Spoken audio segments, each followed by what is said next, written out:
हरे कृष्णा, राधे राधे। भक्तों, आज हम सुनेंगे कामदा एकादशी की व्रत कथा।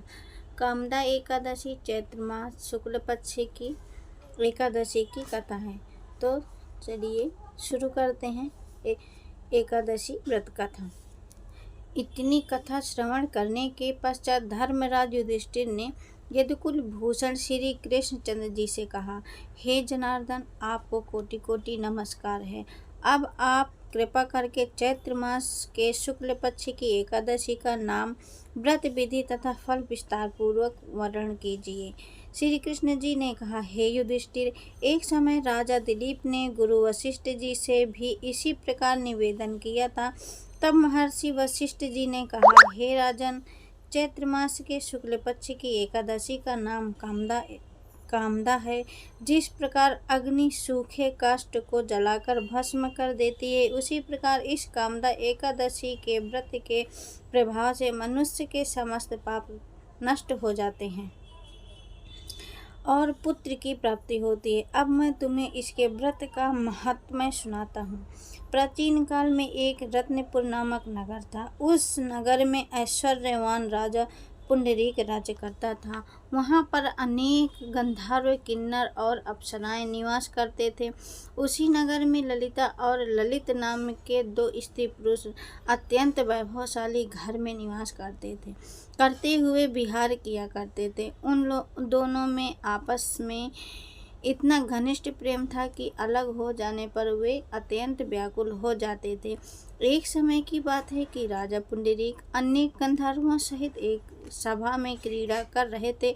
उस समय वहां पर ललित गंधर्व भी सब के साथ गाना गा रहा था, किंतु उस समय वहां पर उसकी प्रियतमा ललिता नहीं थी, जिसके कारण वह ललित गंधर्व उसकी स्मृति के ध्यान में मग्न हो रहा था। उसे अपने गाने की ओर किंचित भी ध्यान न रहा और वह अशुद्ध गाना गाने लगा। इसकी चुगली नागराज करकोटक ने राजा पुंडरीक से कर दी, जिसके कारण राजा ने क्रोध करके ललित को शाप देते हुए कहा, हे दुष्ट, तू मेरे सामने गाता हुआ भी अपनी स्त्री की स्मृति कर रहा है, इसलिए मैं तुझे श्राप देता हूँ कि तू कच्चा मांस और मनुष्य भक्षण करने वाला राक्षस हो जा। तू महापापी है, अतः अपने कर्म का फल भोग। राजा पुंडरीक द्वारा श्राप मिलने के कारण वह ललित गंधर्व उसी समय राक्षस बन गया। ललित जब पुंडरीक राजा के श्राप से राक्षस हो गया तो वह बहुत दुखी हुआ। अनेक दुखों को भोगता हुआ वह अपने कर्म के फल को भोगने लगा। जब उसकी प्रियतमा ललिता को अपने प्रेमी की दशा का हाल ज्ञात हुआ तो वह अत्यंत दुखी हुई। वह हर समय अपने पति के उद्धार करने के उपाय की खोज करने लगी। इधर वह ललित राक्षस होने के पश्चात घोर वनों में रहकर अनेक प्रकार के पाप करने लगा। उस समय उसकी स्त्री ललिता उसके पीछे पीछे जाती थी और उसके इस हाल को देखकर विलाप किया करती थी। एक बार ललिता अपने पति के पीछे पीछे भ्रमण करती हुई विंध्याचल पर्वत पर जा पहुंची। उस स्थान पर श्रृंगी ऋषि का आश्रम था।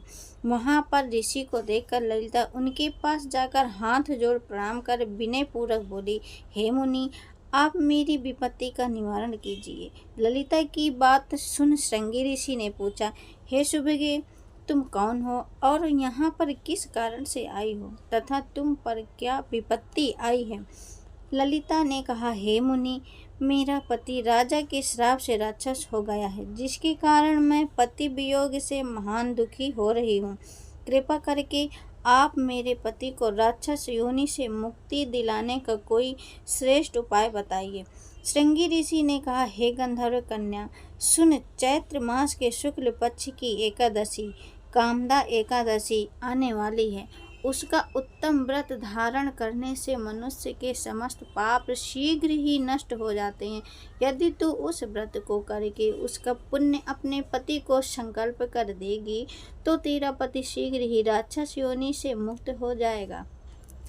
मुनि द्वारा बताने पर चैत्र मास के शुक्ल पक्ष की कामदा एकादशी का ललिता ने विधिवत व्रत धारण किया और द्वादशी के दिन ब्राह्मणों के सम्मुख भगवान से प्रार्थना करती हुई बोली, हे प्रभु, मैंने जो यह व्रत किया है उसका फल मेरे पति देव को प्राप्त हो और राक्षसी योनि से मुक्त हो जाए।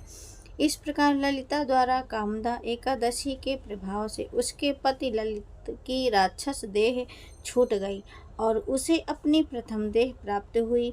तब वह अनेक सुंदर वस्त्राभूषणों से अलंकृत होकर अपनी प्रेयसी ललिता के साथ आनंद से विहार करने लगा। श्री कामदा एकादशी के प्रभाव से वह दोनों पहले की अपेक्षा अब और भी अधिक सुंदर हो गए और पुष्पक विमान पर बैठकर स्वर्ग लोक को चले गए।